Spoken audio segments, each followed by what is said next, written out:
So, Jessica, a lot to look forward to with those two specials. You're obviously a big part of that first one because that was your year. Oh my gosh, I mean, and underneath it, you saw it said wild winter, lasting impacts. And those atmospheric rivers that we had all across our West Coast definitely are still leaving behind some impacts and some good ones too. So let's talk about that a little bit. We are above average when it comes to our rainfall versus average for this season. We're also really high when it comes to our reservoir count. Our snowpack was amazing this year up in the Sierra, and we have lots and lots to break apart when it comes to that storm, or those storms that actually impacted not only us here in California, but all the way up into the Pacific Northwest too. This year was an interesting year, and I'm going to break this apart tomorrow during the special in more detail, but this was an interesting year because last year we had plenty of atmospheric rivers that impacted us, but the storm track was a lot more south. This year, it was a lot more north, at least when it came to the heavier ones, the level 4s, the 5s, all the way up into the Pacific Northwest. So they got their fair share of rain too, but back here in the Bay, back here in our state, all that rain really did help when it came to our drought monitor.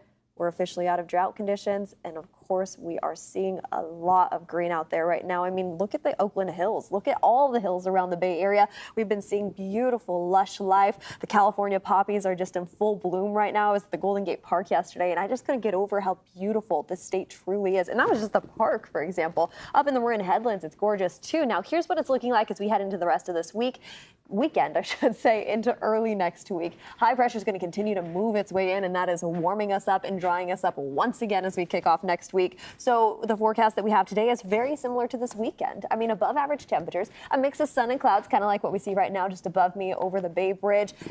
Daytime highs in the 60s near San Francisco and Oakland, but we warm up down into the Santa Clara Valley where we're already off to a more blue start with our skies, with 70s in the forecast for us heading into this afternoon.